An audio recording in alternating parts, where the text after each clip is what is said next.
All right, good afternoon, everybody. Welcome to week 4 of Psych 810. I hope everybody had a fantastic weekend.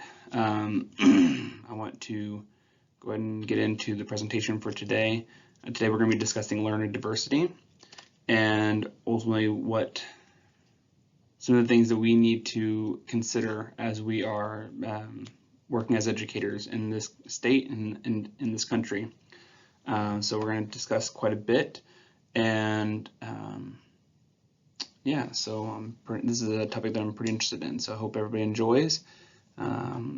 So real quick, a little bit of housekeeping. So this last weekend, I was able to look over everybody's articles, and this morning, everything looks good. If there were any concerns, then I would have already commented, or I would have questioned, or I would have already reached out to you.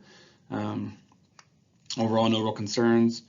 And then this weekend, I want you to do a research reflection with that research article. And yeah, so pretty self-explanatory. I graded everybody's on Saturday, and for the most part, everybody did really well. And if you have any issues as far as formatting, please do reference the video that I sent out, that I attached into Canvas for the beginning of the semester a few weeks ago, that shows the formatting that I want to see whenever I'm reading those papers, okay? Because the biggest thing that I am grading, I tend to be a bit of a stickler on APA formatting. So yeah, so and if you have any concerns or questions, please feel free to reach out. Let me know, or you can also reminder, you can also sort of log in today for the virtual office hours where I will be logged into Zoom. And I sent you all the Zoom information last week. I'm gonna log in hopefully around 5 o'clock, and yeah, so that should be. We'll see if we get any interest. I hope we do.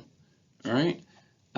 So why is culture important? As any of you that are currently working in the schools would probably understand, culture is a huge factor in an individual's learning, right? So.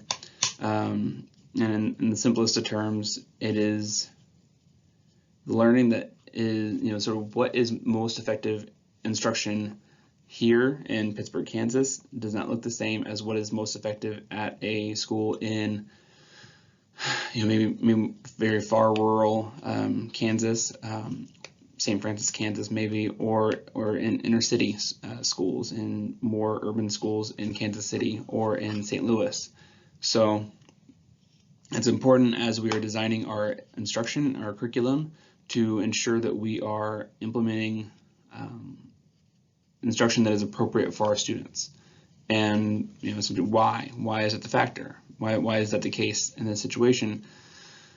Ultimately, it has to do with the fact that if we are implementing instruction that is more effective, that is more likely to be effective for our students, then we are more likely to target them and also meet their needs, right? So providing instruction that is not designed to fit the culture, is not designed to fit the students that you are working with, is not going to meet the needs of your students. It will, maybe they'll learn something from that, but ultimately, as you will learn throughout this class, and you've already learned to a small extent through reading the book, is that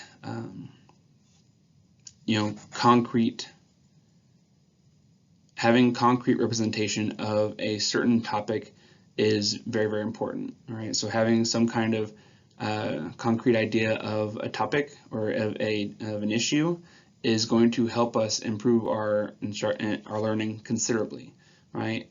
And if I am, a minority student and I'm sitting in a classroom in inner city Kansas, and I hear somebody talk about something that does not make sense or is not sort of applicable to my own existence, then I am more likely to just check out, or I am less likely I won't have as good of a concrete representation as I could have. And that means that ultimately the learning that takes place from there will decrease a little bit, okay?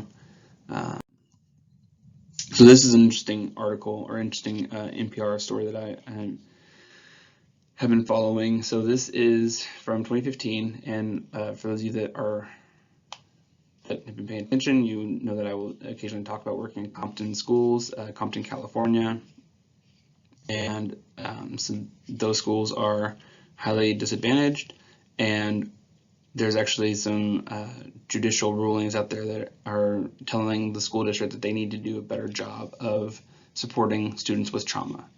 That ultimately there is some work being done to argue that trauma is a disability, just as a just as a reading disability would be, and that schools are responsible for supporting those students through those traumatic experiences. And so, Compton is a very relevant location for this to be taking place, because whenever I worked there, it is not like what they show in the movies, but there are a lot of students that are dealing with a lot of really tough issues. I had students that I remember one time when I was driving to class, I had to drive onto somebody's sidewalk. Like, I had to drive on the sidewalk at some point because of the fact that I'm driving in this small sort of residential road, and about 80-90% of the road is taken up by cop cars, as they are surrounded by they're surrounding a house with a helicopter flying above overhead, as they are sort of in the standoff with this. I don't even know what the result was, or who it was, but they were in a standoff with somebody, and that is what our students went to school looking at, right? Like, who knows? That is a pretty common experience for a lot of our students, unfortunately. And so we need to be able to support them in there, and based on a lot of the responses I got from last week's discussion, everybody is in line with the idea of supporting the students. So which this makes it tougher, and this makes the job of the school harder, right? So it's harder for us as educators now to support that, because I have, funding is an issue, and then also I don't know what that's like, right? I don't know what it's like to grow up in that. And that's why one of the things that we'll talk about here in a little while is representation, and the importance of representation is because it's important for people that are going through traumatic experiences to have people that have a better understanding of what they're going through, right? So the students that I was working with in Compton, they knew, I grew up in a very low income household, but ultimately I did not have experiences like that. I didn't see people getting shot. I didn't see people getting injured. I didn't see a lot of these things. So it was harder for me to relate to them. And for those of you that think this is only a issue in the cities, or this is only an issue in the schools, we're having a lot of people that are having similar issues right now because of the wars in the Middle East, right? So I have a cousin, or my wife has a cousin rather, who is an Iraq War veteran, and he needs significant mental health support to this day. He came home honestly about a decade ago, but he still needs support to this day. And one of the things that has been a barrier to him getting that support is he does not see any counselor that is that doesn't have an understanding, that isn't a veteran, or doesn't have sort of basic understanding of what he went through, as being reputable. Right, so if you are a therapist that has never been overseas, or has never been to war, or has never been a veteran, he just won't even listen to you, right? So it's not just students; it's everybody ultimately. So why is there an achievement gap? And this is one thing we can discuss, for ad nauseum, and that is actually not why. I thought about just briefly making that our discussion for today, but ultimately that is not why. That is not going to be our discussion for this week. But there are a lot of different reasons why that there is an achievement gap. And so this is your opportunity right now to be considering, why is there an achievement gap? Why is there this phenomena of white students doing better than black students, or rich students doing better than poor students? And there's a lot that goes into that, right? So a lot of it is, schooling is one huge factor, but one of the factors that they are starting to look at more and more is home. So what does the home life look like? Because there is some research out there that shows that they can predict with a certain level of accuracy whether or not a student will graduate when they're 3 years old. Okay, and that's incredibly troubling, because a student or a child at that point has not gone to school. They're not a student. They're just a kid at home, and so ultimately there is as many reasons as we can state, and there really is no wrong answer as to why there is a achievement gap. Well, I take that back. There is a wrong answer. The wrong answer that we worked under for many decades of our history as educators was race. There was a lot of work done in the 50s and 60s and even up to the 90s. I'm sure it's being done today. I'm sure somebody's out there trying to fight that war. But there was a lot of work done discussing how the reason that there's an achievement gap is because students that are not white are just not as they don't have the proper genetics, or they don't have the proper cognitive functioning, or they don't have X, Y, and Z. And so there's something about about a black student that is not able to do this work, right? So that is a wrong answer. I will point that out. That is absolutely incorrect, and research has refuted that 1,000 times over. But that is still something that that is out there. But just two factors that are, or I should say, a few statements that just sort of go into a million different factors, is these statements of parents need to read to their kids, right? So starting as early as possible, parents need to be opening books and reading to their kids. That is absolutely 100% necessary for your kids to be successful one day. And a huge reason behind that is, if you look, so my face is currently covering up part of the graph here, but you can log into, or you can get the general idea, or you can just open up the PowerPoint by itself, and you'll see the numbers behind my head. But ultimately, this shows you that there's a word gap. So the bottom, the x-axis has 10 months, 24 months, and 36 months, respectively. And it shows that individuals that are in sort of more affluent situations, they're more educated, or they have better jobs. They have a higher number they have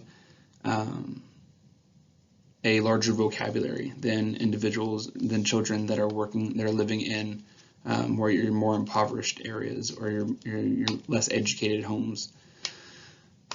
And so, it's important for us to understand that we have to read to our kids, right? We have to read to our kids. Whenever you take your kids to a pediatrician these days, they're going to give you a book, right? They're going to give you a book.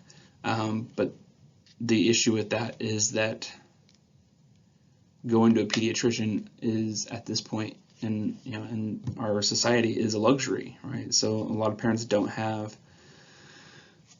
a full understanding of the healthcare process. And I'll be honest, I don't have a full understanding myself, but I know enough that I take my kids to the pediatrician, but I also have enough sort of I am comfortable enough financially to where I don't necessarily worry about taking my kid to the pediatrician, right? So most insurance companies, they offer that as a preventative care, and it's free, but that's assuming you have health care.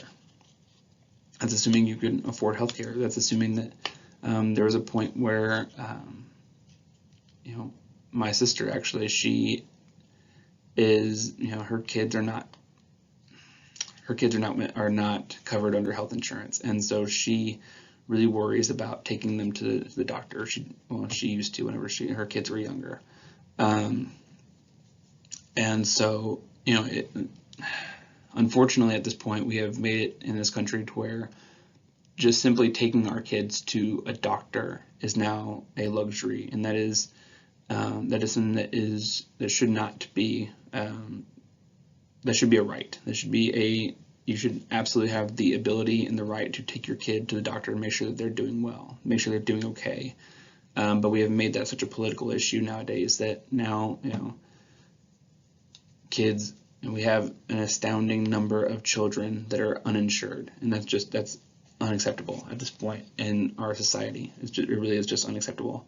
But getting back to sort of this point of, parents need to read to their kids, parents need to play with their kids. I was giving an example earlier in one of my classes that my dad called me a few weeks ago, and he was genuinely shocked because he had just come across some research, this article in whatever magazine or whatever he was reading.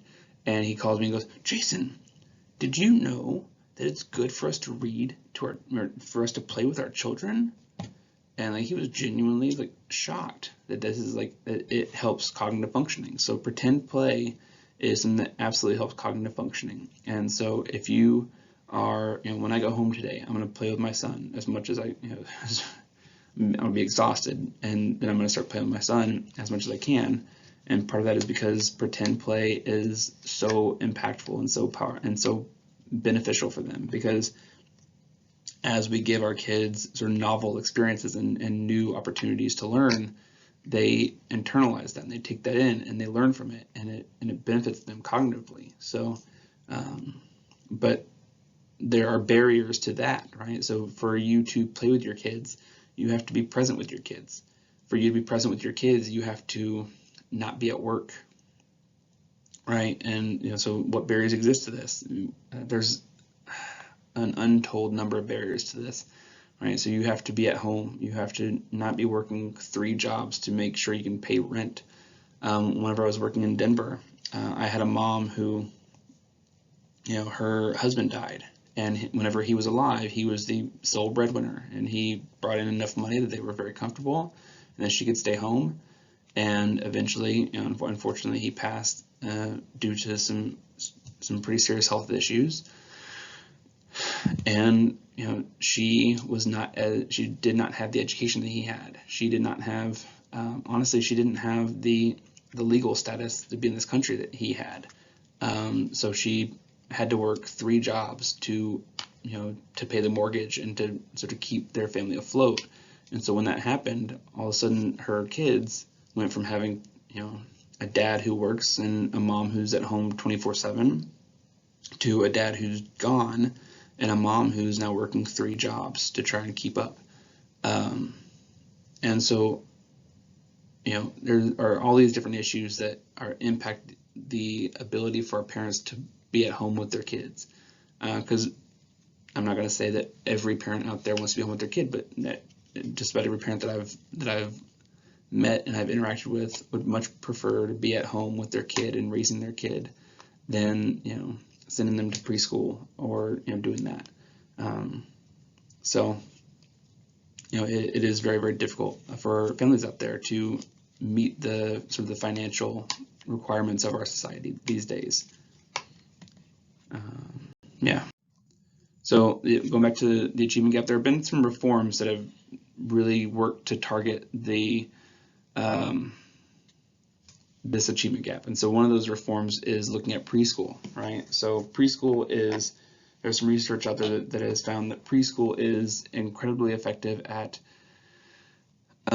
decreasing rates of special ed. So children that were in a good preschool and a highly effective preschool program, they had lower rates of special education membership. They had a higher overall income whenever they were adults, and they had just better overall outcomes for those children. But unfortunately, not every program is created equally. oftentimes whenever you don't have the financial means that is necessary, sometimes you will choose options that might not necessarily be the most sort of the most competent for your child, the most appropriate for your child. And so, like whenever I was a teenager, my sister worked at a daycare, and it was literally just parents would pay $400, $500 a month, really just to have their kid babysat. And there was very little instruction taking place. It was really just an opportunity for their kids to, be in ideally a safe location, while their parents went home or while their parents went to work. And that is incredibly unfortunate, right?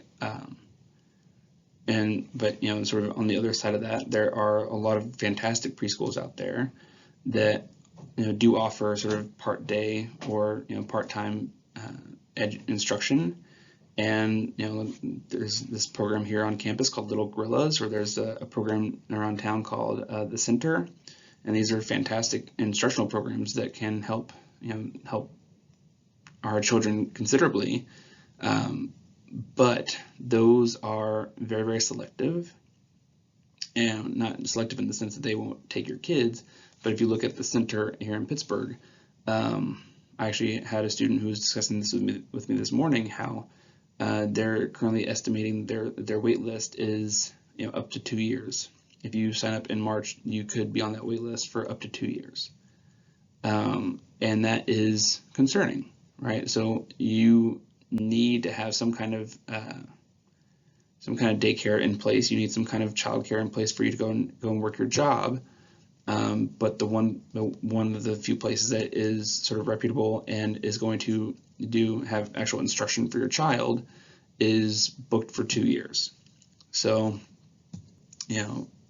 potentially 2 years. So, that's concerning, right? And then it's also expensive. So, the center is based on, you can go look on their website, it's $130 a week for the center, and that is not cheap. You have to be able to afford that. That's $400, $520 a month if you in a 4-week month, where you are having to take that money out of your pocket and give that to somebody else.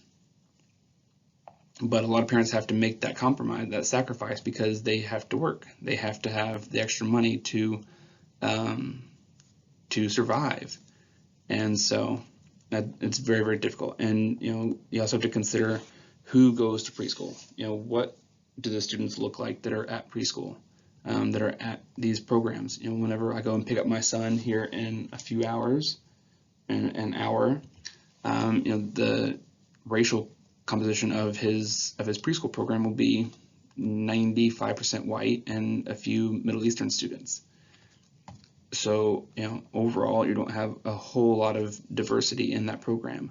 You don't have a whole lot of students that are coming from lower, sort of minority backgrounds and, getting high quality instruction that they should be getting. So it's unfortunate. And then another factor is that another reform that has been initiated, has been attempted, is teacher reform. Right, so one of the examples that is out there is if you have 2 classes and they are all the same, except in class A, the teacher is just slightly better, and then the teacher in class B, and that teacher is, teacher A is able to improve the learning of their students by 0.1 standard deviations in the first grade, and then teacher B, and that sort of pattern remains true over the course of an individual, of a child's education, then by the time that they are in 6th grade, they'll be half a standard deviation above their peers.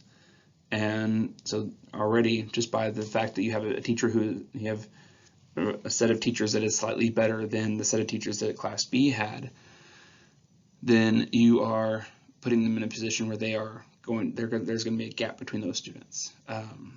And so one of the efforts that has been made is to improve the quality of the schools, or improve the quality of the teachers, the teachers that are getting the training. And this is great in theory, but in practice, it is much more daunting. It's much more difficult, because if you look at sort of the reality of schools today, teachers are paid a ridiculously low rate to go into our classrooms and train the future of our country. We pay them very little. Depending on where you live, you don't even make enough to survive. I was giving the example this morning of the first time I walked into Walmart in Greenville, Texas, and saw my science teacher working at Walmart, and just I remember thinking, like, you work at Greenville Middle School, you don't work at Walmart. And having to have 8th grade, realizing that no, it unfortunately is more complicated than that, because we don't pay our teachers enough, and then also we don't respect our teachers enough, right? So we put these individuals in these classrooms, and we expect them to teach the future of our country, but we don't respect them, right? So we have turned teachers into political chess pieces, and and they are trying to do their best to help instruct our children, but in the meantime, we are talking about how lazy they are, about how they are just teacher union pets, and then they are being protected by a teachers union that is only protecting the bad teachers. And there are all these different sort of negative stereotypes out there about teachers, and it's really a shame. It is absolutely a shame. And so because of that, turnover can be incredibly high. Whenever I was working in the schools in California, I had a friend, math teacher and a Spanish teacher, two different people, that would regularly talk about how in the private sector they could make $40,000, $50,000, $60,000 more each year than they could make than they were making at the high school that I was working at. And they point out, this is something that I love doing. I'm here because I love working with these students. I love teaching. But at the same time, I have to make a living, right? I have to pay for health insurance. I have to, put food on my kids' put food on my family's table, and feed my kids and do all that stuff. So they, the Spanish teacher, my friend that was a Spanish teacher, essentially the moment that he had some kind of strife with the principal, he took off. He left. He went and worked for a different company. And so that's creating situations where classes are needing to be filled, right? And you can click on this link from Clark County. Clark County is in Las Vegas, Nevada, and it is a very, very troubling situation there, where they are not able to get the teachers that they need at all. They are in situations where, there was an example out there of a first grade teacher who was in the classroom, and she was teaching, and then she heard some commotion from from the room next door, and she goes outside, and it's the teacher leaving the classroom and just, essentially cursing at the school on their way out the door and saying, "I'm never coming back to this effing place again." And and so all of a sudden, that teacher went from a classroom of 25 students to a classroom of 50, or a classroom of 37 students, depending on if they were able to divide up the students between two teachers. And so now you have situations where the Clark County School District is you might see very regularly around August of each school year, you'll see an article talking about how Clark County just flew in a plane full of teachers from the Philippines, or from some outside country, from somewhere beyond the United States of America, to teach our students, which that does not concern me in the sense that, like, these people should not be in our country, but it does concern me in the sense of going back to the importance of culture, and the importance of understanding diversity, the importance of And unfortunately, whenever you're recruiting these people, they don't always have adequate understanding of the English language, which eventually they will learn it, right? I've known a lot of teachers that they came from overseas at some point in their career, and they acknowledge that they struggled with their first few years, but eventually they have a better understanding of the language and of the culture and of that. But for those first few years, they are essentially warm bodies in the classroom, and that is concerning. So, teacher reforms are fantastic, but the first thing we need to reform is the willingness for people to be teachers, right? Because for those of you that are watching this video, you want to be a teacher, which is fantastic, and I absolutely love that. But you're sort of in the minority in and of its, yourself, because a lot of people think, there's the old adage, if you can't, those that can do, those that can't teach. And that's really sickening to have to hear, because, ultimately, again, teachers are the ones that are responsible for instructing and teaching the future of our country, right? So that is something that we need to get rid of those old stereotypes. We need to do a better job of reflecting and respecting our teachers. We also need to pay our teachers. It is unfortunately very disgusting to me the number of times that I've been in. This is not just Kansas, this is not just Texas, this is not just sort of, a lot of people like to throw sort of red states under the bus, but when I was living in California, the moment that they had a budget shortfall, they cut schools. The schools that I was working at had to cut essentially all arts, really, in the elementary schools. As it was, they got like a music program every third day or something like that, and they had to cut that because the state cut their funding. So it is one of those things that no matter what state you live in,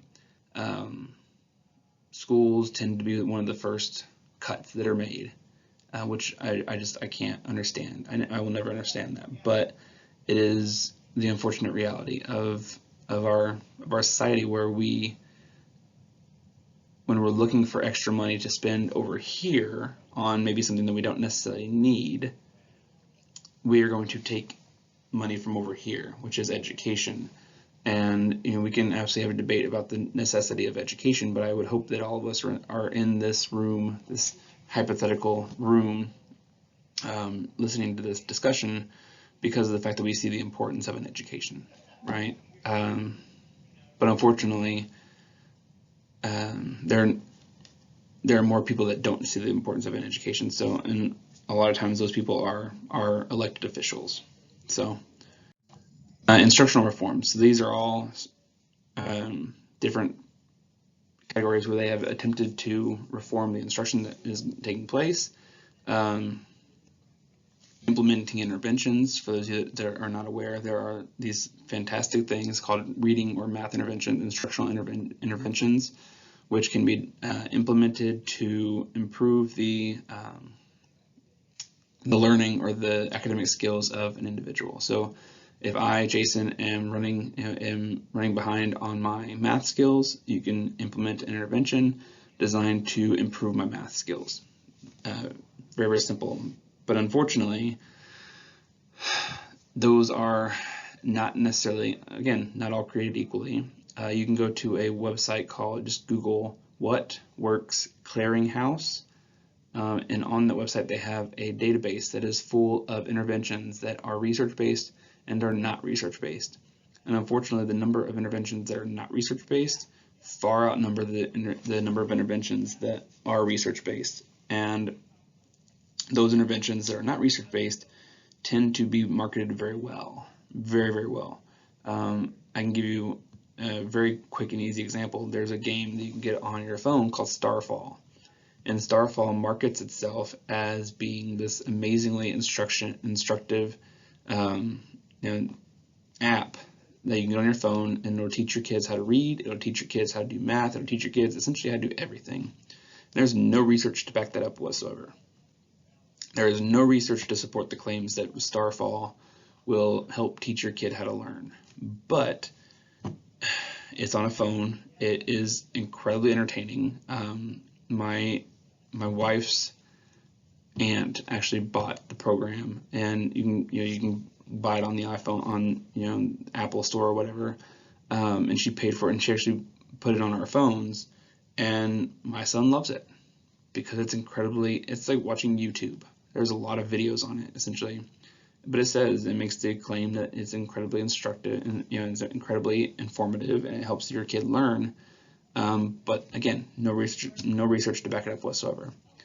And then you have the issue of interventions aren't cheap, right? Well, some of them are cheap. Some of them are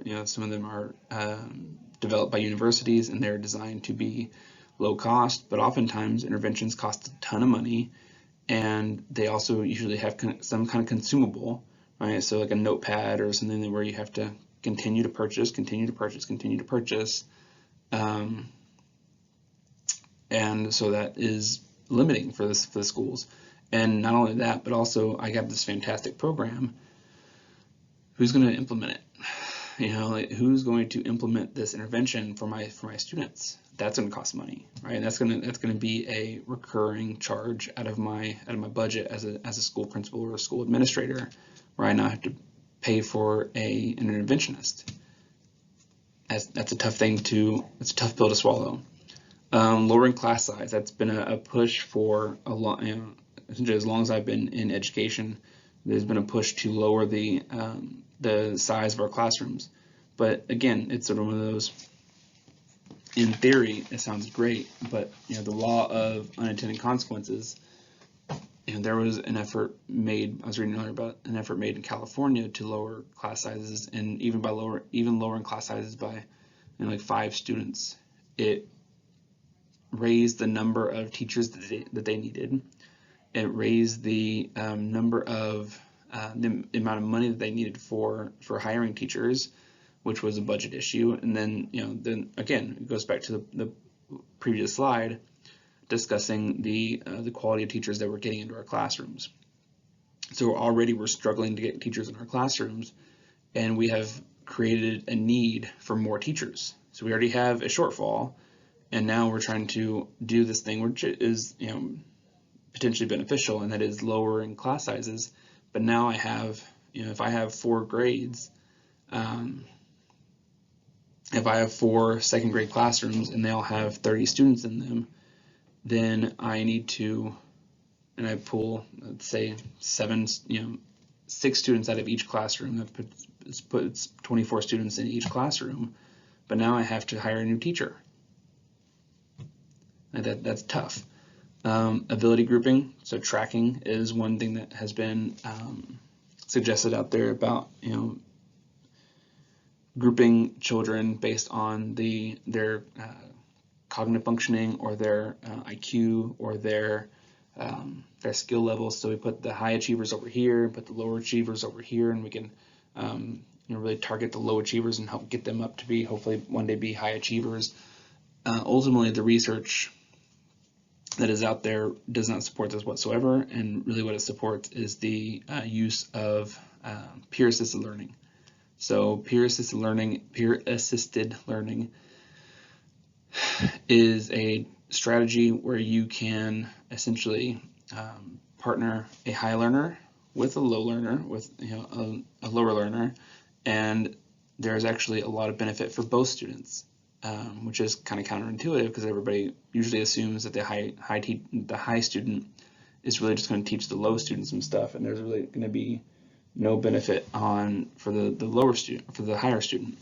But really what research has found is that whenever you do this pairing, you actually have situations where the lower student is getting the instruction that they need from a peer, so it's novel, it is delivered in a way that makes more sense to them. They understand it better, but also this higher learner gets more practice. Their fluency goes up. So if they're practicing reading, then the student is getting more opportunity. The higher student is getting more opportunities for practicing certain words, or just practicing reading, just getting reading experience, or doing math or whatever it might be.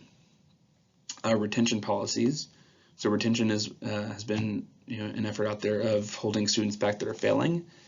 And again, the research suggests that this is it is an intervention, correct? We have a student who is failing, so the intervention that we are putting in place is we're going to hold them back. They have failed second grade. They have not gathered the skills that we believe they need for second grade, so we're going to hold them back.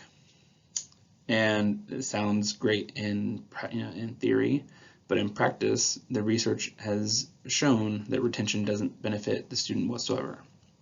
Of the research that I've seen, everything shows that they do not learn it any better the second time around, and now there is a social emotional impact on that child, because now they are going to be seen as the lower achieving student.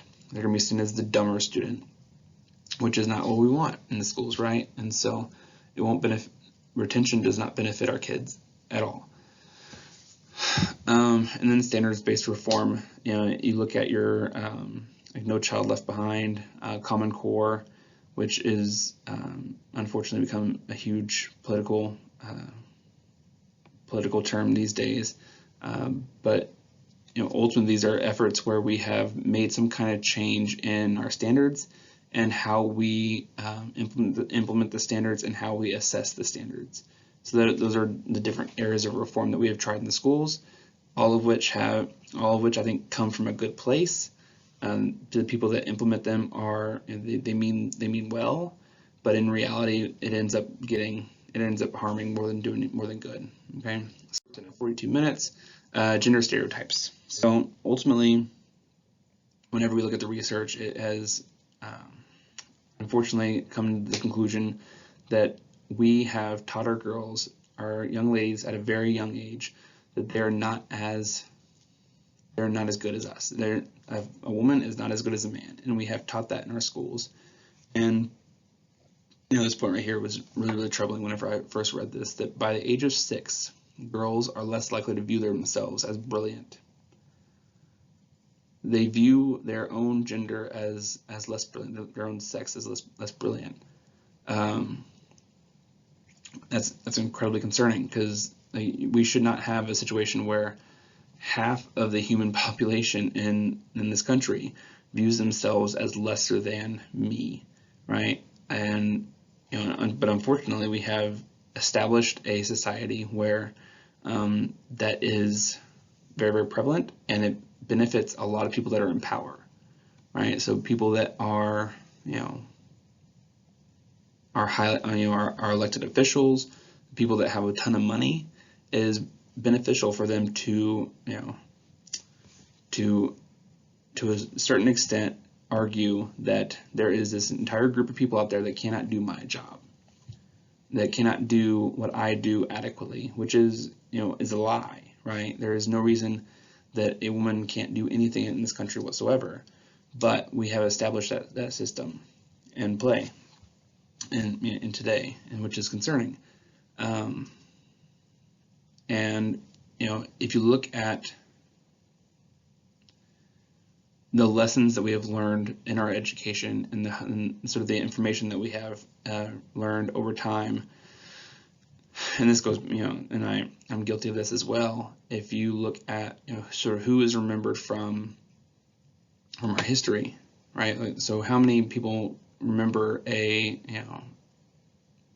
even one woman that made an impact on the Revolutionary War, right? And I remember whenever I was in school, we might learn about some woman that took a bunch of soldiers into her house and like sewed their clothes or cleaned their clothes or provided them food, did sort of those stereotypically female jobs. But what you don't hear is the woman who rode her horse like 10 times further than Paul Revere. See, I can remember Paul Revere's name, but I can't remember her name. And so it's one of those things where we have essentially established a system that benefits men, and and really does try to and really has not provided the representation for women, for our little girls that needs to be there. And media is incredibly effective at establishing stereotypes for everybody, whether it's women or men or whatever it might be. But if you look on ESPN, how many sports do they have, playing on a daily basis that are women, that are a female sport, right? If you look at a lot of these different media outlets, if you watch cable news, I don't care what channel it's even on, there is some level of stereotype of of man versus woman, which is very concerning because it shouldn't be that way. And so here is a video clip that I'm not going to play for you right now because it's pretty long, but I think that it's very, very important, and it's one of the things that this woman's perspective is incredibly powerful, and I think that it would be beneficial for you to watch it and to learn from it, because ultimately it does discuss why representation matters in our schools.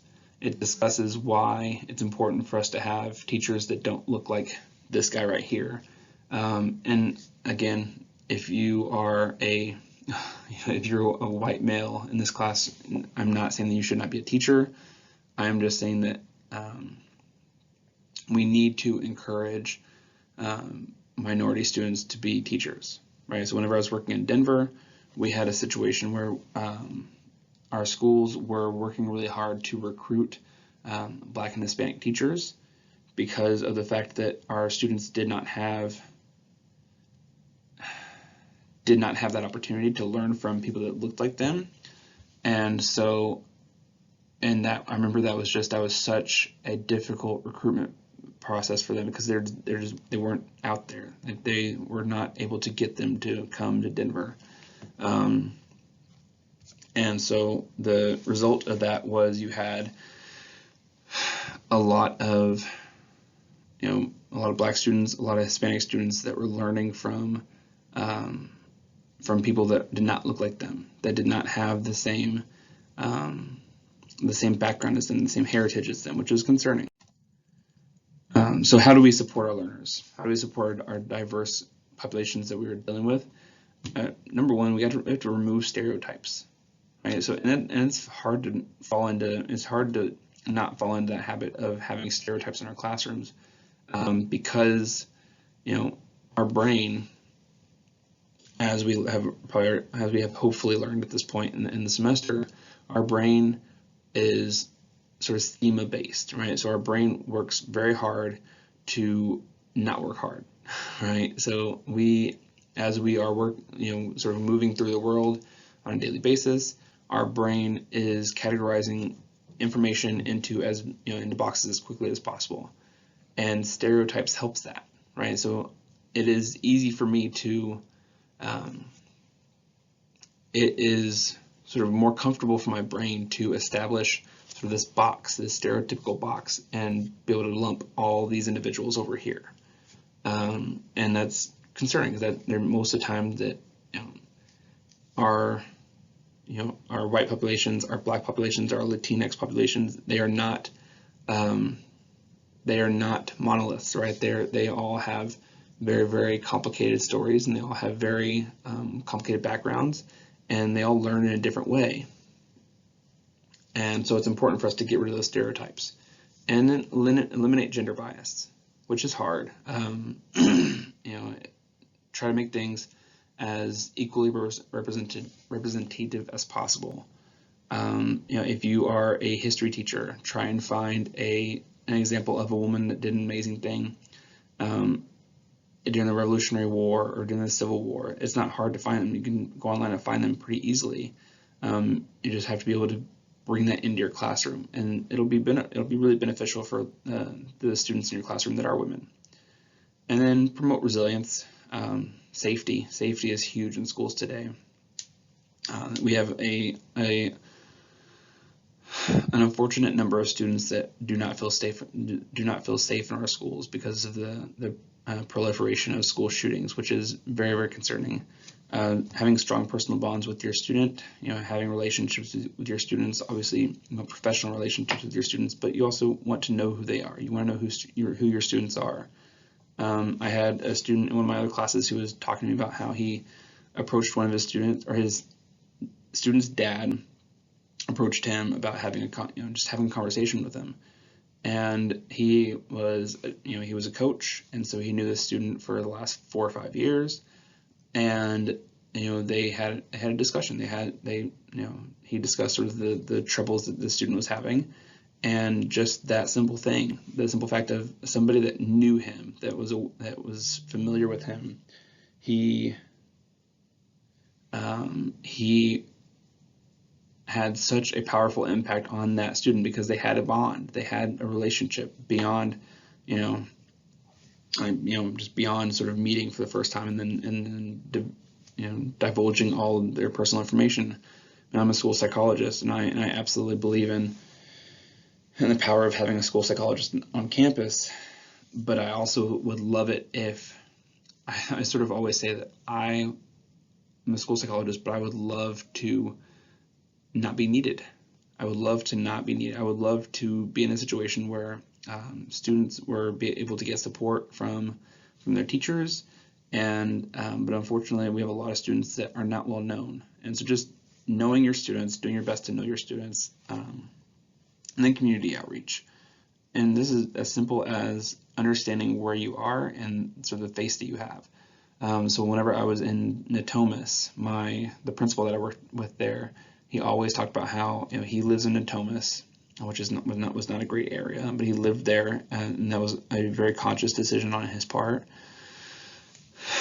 And because he wanted to be a part of the community, he wanted to wear his Natomas Nighthawks T-shirt all over the place. And whenever he was at the grocery store, he was always in character. Essentially, he was always very, very, very appropriate and professional, no matter where he was, whether he was at a restaurant or whether he was at like a ball game or whatever it might be, because he wanted people to understand. He wanted people to see the good of his school and sort of the benefit that he is bringing to the school, and sort of the benefit of Natomas High School. And then biases. This is a really, really important one. We all have biases. It's important for us to confront and to approach our biases. And I'll include this link here, the IAT, Implicit Association Test, is what it's called. It comes out of Harvard, and you can use this to assess your level of bias against Black people, against gay people, against Trump voters, against all kinds of different categories. So it's very beneficial. I think that just take 10 minutes, do a couple of them. They're pretty interesting, and they do provide some information about your own biases. And then instruction for ELL students. I included a chapter in Canvas, and ultimately what this chapter recommends is the use of RTI, a response intervention process, because of the fact that you can, through an RTI process, you have academic screeners that can be used in Spanish or in English to assess the instructional or the academic skills of our students. And so if you know about DIBELS, the dynamic indicators of basic early literacy skills, this is a fantastic measure out of the University of Oregon that can be used to assess students' academic reading skills. And then you assess the skills, and then you put in intervention in place to try and help our English language learning students to catch up to their peers. So it's incredibly important, and it's very, very beneficial for our students. And so yeah, I think that would be a very interesting chapter for you to read if you have some time to do so. Do not think I've forgotten about the discussion. So our discussion for this week is to discuss school choice. I want to discuss school choice. Hopefully you are aware of school choice, and if you are not, then you need to become aware of school choice. I want to discuss so go on Google, figure out what school choice is, and sort of the different factors that are associated with this, because I think that it's important for all teachers and all educators to understand sort of the movement of school choice and the impact that it can have on our schools. And you might be aware of school choice and not even realize it if you watched the State of the Union from the president last Tuesday. He discussed school choice in his State of the Union address. And so what I want you to do is I just want you to go online, find a few resources that are discussing school choice and what school choice is, and then go into the discussion and just discuss your level of agreement with school choice. I think that is it, and there is no need for, I figured out a way around all of the code, so that shouldn't be an issue. But yeah, so just go online, do a little bit of reading. I'm not expecting a whole lot of time taken, but just read about school choice, read about what it does, read about sort of the benefit, the pros and cons of school choice, right? So there is the pro of school choice can be an opportunity to provide much more individualized instruction for our students in a area that is relevant to them, is more relevant to them, right? So whenever I was in Denver is a huge school choice district, and I would have students that would come to Lincoln High School for the first 2 or 3 periods of the day. They would get their English, they'd get their math, they'd get their science, whatever it might be, and then they would go to a local charter school, and they would go there for the rest of the day for some kind of auto tech instruction. Denver has a ton of charter schools, but there's obviously some caveats there, right? So one of the caveats is the fact that charter schools are more difficult to open in certain regions of the country, right? So just go on there. I want to see a nice robust conversation about charter schools or about school choice, and whether or not that is a strategy that can benefit our students or not. All right. I look forward to reading all your papers that are due this Sunday. You should have a paper, another 2-page paper due this Sunday, and then we are a few weeks out from our test. You'll have a test on the week of the 24th, all right, February 24th. All right. Otherwise, if you have any questions, please feel free to reach out, email me. You can also log into Zoom today at 6 p.m. or 5 p.m., 5 to 6, and you can ask me any questions you want over video conferencing. All right. Have a good week, guys.